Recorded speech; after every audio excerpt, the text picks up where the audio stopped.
নূহ পয়গম্বরের সময় একটা কিয়ামত হয়ে গেল। আল্লাহর অর্ডারে নূহ পয়গম্বর আলাইহিস সালাতু ওয়াস সালাম তিনি একটা বড় করে নৌকা তৈরি করতে লাগলেন। নৌকাটা স্বভাবতই তিনি পাহাড়ের উপরে তৈরি করতে শুরু করে দিলেন। কাফের বেঈমানেরা পথ দিয়ে চলতে লাগলো, আর নূহ পয়গম্বরের এদিকে তাকায়া বলে, মানুষ পাগল দেখছি কিন্তু এরম পাগল দেখিনি। কেন পাগল? একজন আম্বিয়া আলাইহিস সালাতু ওয়াস সালাম পয়গম্বরকে পাগল বলা হচ্ছে। কেন তাকে পাগল বলা হয়েছে? কিতাব বলে, মানুষ যখন নৌকা বানায় তখন স্বভাবতই নদীর কিনারে, সমুদ্রের কিনারে, সমুদ্রের কাছাকাছি বানায়। কিন্তু আল্লাহর পয়গম্বর নৌকা সমুদ্রের কাছে না বানায়া পাহাড়ের উপরে বানায়। জোরে কোন সুবহানাল্লাহ। এই জন্যই আপনার চোখে যা দেখতে খারাপ, আমার চোখে দেখতে তা ভালো। আমার যেই ড্রেসটা আপনার কাছে অমানান, আমার কাছে মানান। কথা ঠিক কিনা? আমার কাছে নামাজ প্রিয়, আপনার কাছে অপ্রিয়। আমার কাছে আল্লাহ প্রিয়, আপনার কাছে মধুপুরের পাগল প্রিয়। আমার কাছে আল্লাহ প্রিয়, আপনার কাছে কালী গাছ প্রিয়। আমার কাছে আল্লাহ প্রিয়, নামাজ প্রিয়, আপনার কাছে ভেটুল গাছ প্রিয়। আমার কাছে মনে হয় মসজিদ প্রিয়, আমার কাছে মনে হয় কোরআন প্রিয়, আমার কাছে মনে হয় নামাজ প্রিয়।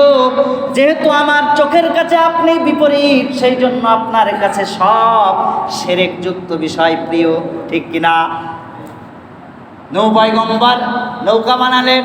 লোকেরা যখন বলাবলি শুরু করলো, পয়গম্বর তিনি আল্লাহর কাছে বললেন, আল্লাহ, নৌকা আমি পাহাড়ের উপরে বানাই, সেই জন্য মানুষেরা বড় টেনশন করে, চিন্তা করে। আপনি কি বলেন? আল্লাহ বললেন, নূহ, যে আল্লাহ পাহাড় বানিয়েছে, তোমার কি ধারণা সেই আল্লাহ পাহাড়ের উপরে পানি দিতে পারবে না? নূহ বললেন, হ্যাঁ পারবে। তাহলে নৌকা বানাও। নৌকা বানানো শুরু হয়ে গেল। নৌকায় কিছু মানুষ উঠলেন, কিছু প্রাণী উঠে গেল। অনেক লম্বা ইতিহাস শর্টকাট করে বলছি। যখন নৌকা ভর্তি হয়ে গেল, নৌকায় প্লাবন শুরু হয়ে গেল। প্লাবন এমন প্লাবন হলো, যেই এলাকায় বড় বড় বিল্ডিং ছিল, বিল্ডিংগুলো ধসে গেল। পাহাড়গুলো মাটির সাথে নিমিশেই মিশে গেল। এমন যেই বাড়িগুলো নিয়ে বেঈমানেরা অহংকার করত, সেই বাড়িগুলো পানির স্রোতের সাথে, বাড়িগুলো মাটির সাথে সাথে তারা ভ্যানিশ হয়ে গেল।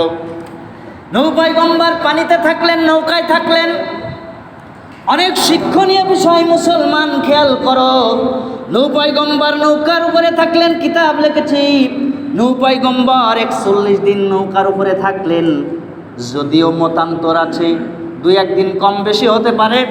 এই যে 41 দিন তিনি নৌকার উপরে থাকলেন, নৌকার উপরে থাকার পর তিনি যখন জমিনে আসলেন, লক্ষ্য করে দেখলেন আমার বাড়ির সাথে একটা বাড়ি ছিল দোতলা, সে আমাকে খুব ভাব নিত, ওই বাড়িটা ভ্যানিশ হয়ে গেছে। যেই লম্বা গাছটা ছিল, গাছটা উপরে দুমড়ে মুচকে ভ্যানিশ হয়ে গেছে। যেই পাহাড়ের সম্পদ নিয়ে মানুষ গৌরব করত, সেই পাহাড় পানির সাথে মিশে গেছে। নূহ পয়গম্বর জমিনে লাফলেন। লাফার সঙ্গে সঙ্গেই আল্লাহ পাক তার মেমোরির মধ্যে একটা চিন্তা ঢুকিয়ে দিলেন। এমন একটা চিন্তা তার মাথার মধ্যে জাগ্রত হয়ে গেল। নূহ পয়গম্বর মনে মনে ভাবলেন, আহা, এই নৌকায় কত মানুষকে তুলে নিলাম, প্রাণী তুলে নিলাম, কিন্তু যখন প্লাবন হবে, এই প্লাবনের 10 দিন আগে একজন মহিলা আমাকে বলেছিল, নূহ, তুমি তো জামানার পয়গম্বর, আমি শুনেছি প্লাবন শুরু হবে, কিয়ামত হবে। তুমি ওই নৌকায় ওঠার সময়, আমি বুড়ি মানুষ, চোখে দেখি না, আমি ভালো হাঁটতেও পারি না, তবে তুমি যখন নৌকায় লোকগুলিকে তুলে নিবে, তখন আমাকে খবর দিও, অতঃপর আমাকে ডেকে নিয়ে নৌকায় তুলে নিয়ে যেও। নূহ পয়গম্বর ভাবলেন, প্লাবন হয়েছে 41 দিন আগে, তার 10 দিন আগে বলেছে মহিলা, এখন 50 দিন 2 মাস হয়ে গেল, কিন্তু মহিলাকে তো নৌকায় তুলতে আমার মনে ছিল না। আমি তো আসামি হয়ে গেলাম, ওয়াদা ভঙ্গ করে ফেললাম, ওয়াদা ভঙ্গ হয়ে গেল। আপনাদের ধারণা, আপনাদের চিন্তা থেকে জানতে চাই, যেখানে 2 তলা বিল্ডিং নাই, যেখানে পাহাড় সমতুল্য পানি, সেখানে আল্লাহ পাক ইচ্ছা করলে ওই মহিলাকে জীবিত রাখতে পারে কি পারে না? সবাই বলেন। আল্লাহ জীবিত রাখতে পারেন, তার নজির দিয়ে দিলেন। নূহ পয়গম্বর ভাবলেন তাহলে সেই মহিলার লোকেশন কোথায়, মহিলার বাসা কোথায়।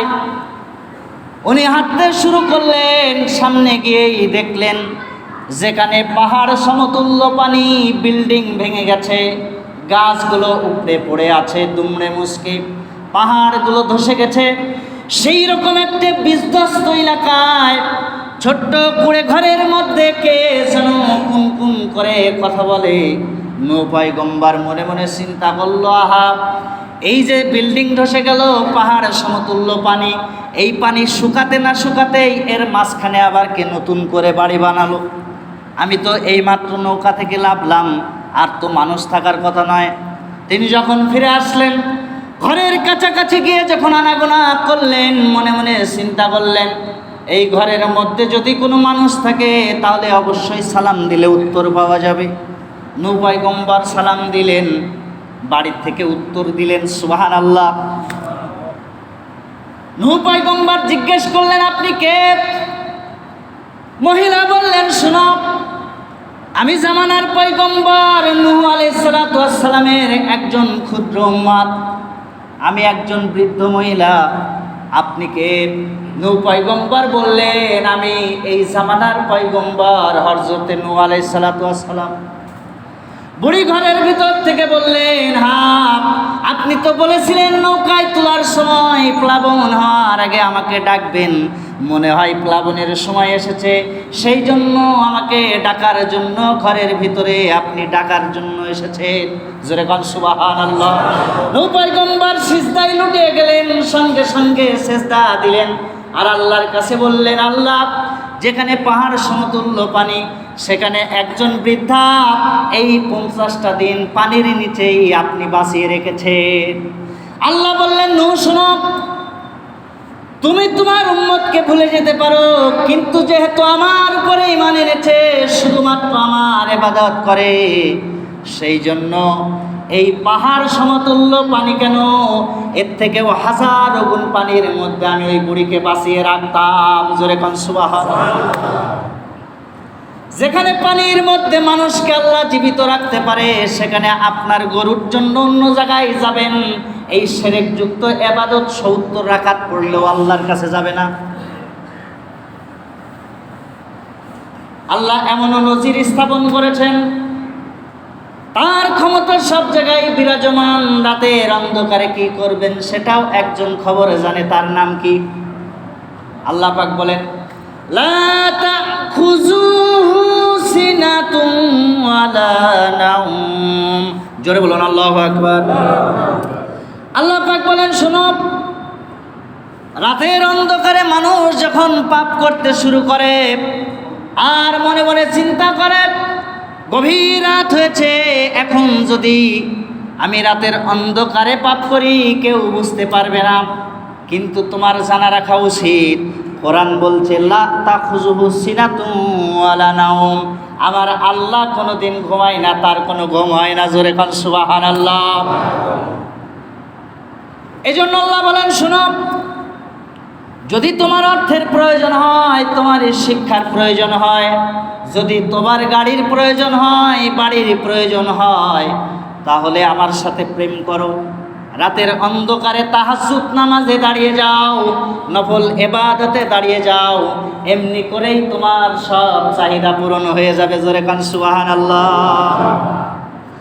আল্লাহ পাক বলেন, ফালিয়াবুদু রাব্ব হাযাল বাইতিল্লাযী আত'আমাহুম মিন জু'ইন ওয়া আমানাহুম মিন খাউফ। জোরে বলুন আল্লাহু আকবার। আল্লাহ পাক বলেন, বাইতুল্লাহর মালিকের ইবাদত যেই ব্যক্তি করেছে, যেই ব্যক্তি তার জীবনটা শুধুমাত্র আল্লাহকে দিয়ে দিয়েছে, তাকে 2টা পুরস্কার আমি দিয়ে দিয়েছি, অলরেডি দিয়ে দিয়েছি, তার সাথে ওয়াদাবদ্ধ করেছি। যদি সে নিছকভাবে আল্লাহর ইবাদত করতে পারে, তার ইবাদতে যদি শিরক না থাকে, ফালিয়াবুদু রাব্ব হাযাল বাইত, এই বাইতুল্লাহর মালিকের ইবাদত যদি করতে পারে, আল্লাযী আত'আমাহুম মিন জু, তাহলে তার যত চাহিদা রয়েছে, তার অর্থ দরকার, তার খাবার দরকার, তার চিকিৎসা দরকার, বাসস্থান দরকার, সব দিয়ে দেব।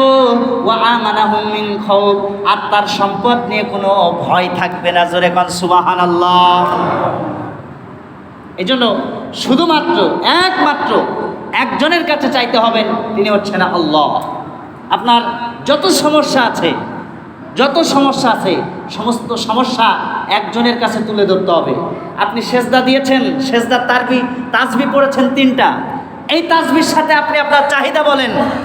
বিশ্বনবী বলেছেন, সেজদা দিলেই আল্লাহর চাহিদা, আল্লাহর কাছে যা বলা যায় সেজদার মাধ্যমে আল্লাহ তা মঞ্জুর করে নেন। জোরে কান সুবহানাল্লাহ। আপনি সেজদার তাসবিহ 3টা পড়ে অতিরিক্ত কথা বলেন যে আল্লাহ আমার ছেলের সমস্যা ঠিক করে দেন। আপনি আত্তাহিয়াতুতে বসেছেন, তাশাহুদে বসেছেন, তাশাহুদ পড়েছেন, দুরূদ শরীফ পড়েছেন, দোয়া মাসুরা পড়েছেন, এবার আল্লাহর কাছে চান যে আল্লাহ আমার এটা দেন, আল্লাহ আমার এটা দেন, আমার এটা দরকার। আল্লাহ বলছেন, প্রিয় হাবিব বলছেন, রুকুর মাধ্যমে, সেজদার মাধ্যমে যে ব্যক্তি আল্লাহর কাছে চায়, এই ব্যক্তি কোনোদিন আল্লাহর কাছে কোনো কিছু চেয়ে ফেরত আসবে না, সব পেয়ে যাবে, সব চাহিদা তার পূরণ হয়ে যাবে। এজন্য যদি আমার চিকিৎসার ব্যবস্থা হয়ে যায়, যদি আমার অর্থের যোগান হয়ে যায়, যদি আজকে আমার ভয় না থাকে, আর মানুষের জিন্দেগিতে চাওয়ার কি থাকে? চাওয়ার কি থাকে? এখন কথা হলো নির্ভেজালভাবে ইবাদত করতে হবে। এখন নির্ভেজাল ইবাদত কই? সোমবারে চাউল বের করা যাবে না, রাত্রেবেলা হলুদ বলা যাবে না, রং বলতে হবে, চুন বলা যাবে না, দই বলতে হবে, রবিবারে বাঁশ কাটা যাবে না। আরও কত গুনবো, কত গুনে তো মনে রাখা অসম্ভব। লক্ষ লক্ষ সেরেকযুক্ত কথা রয়েছে, লক্ষ লক্ষ। কোনো একজন তিনি তার বাসায় বলেছেন যে গরুর সমস্যা হয়েছে, ছাগলের সমস্যা হয়েছে, এই হাবিজাবি জায়গায় মানত করা নাজায়েজ। তার বাসার থেকে বলেছে, কে বলল? আমগো ইমাম সাহেব বলছে। তার বাসার থেকে বলা হয়েছে, তুই আর তোর ইমাম সাহেবে জান্নাতে যা। কথা কি বুঝতেছেন? আপনাদের কি ধারণা আপনার গরুর সমস্যা আল্লাহ ট্রিটমেন্ট করতে পারে না? অবশ্যই পারে। আপনার গরুর সমস্যা, আর কে বলেছে আপনাদেরকে ফালতু কথা? রাতের অন্ধকারে টাকা বের করলে আপনার সম্পদ নষ্ট হয়ে যাবে, আপনার সম্পদ চুরি হয়ে যাবে, আপনার সম্পদের রিজিক কমে যাবে, আপনার অর্থ কমে যাবে। কে বলেছে? কোন ফালতু বলেছে? এটা তো রামবামদের কথা, ওই হরে কৃষ্ণদের কথা, মুসলমানের কথা না। প্রিয় হাবিবের যতগুলি সাহাবী ছিলেন, তাদের জিন্দেগি পড়ে দেখেন।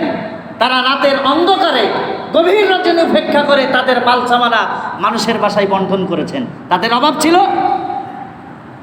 তাদের কোনো অভাব ছিল না। রাজত্ব করেছেন, প্রিয় হাবিব রাজত্ব করেছেন গোটা দুনিয়া। প্রিয় হাবিবের সাহাবী রিদওয়ানুল্লাহি তাআলা আলাইহিম আজমাইন, তারা রাজত্ব করেছেন গোটা দুনিয়ার অর্ধেক। এখন একজন রাজত্ব করা লোক দেখান যিনি গোটা দুনিয়া চালাচ্ছে। আছে কেউ এরকম প্রেসিডেন্ট? নাই। কিন্তু প্রিয় হাবিবের সাহাবী যিনি অর্ধ পৃথিবীর প্রেসিডেন্ট ছিলেন, সেই সাহাবী ওমর ইবনুল খাত্তাব, তিনি রাতের অন্ধকারে মানুষকে মাল সামানা দিয়েছেন। কই? তার তো রিজিকের অভাব হয় নাই।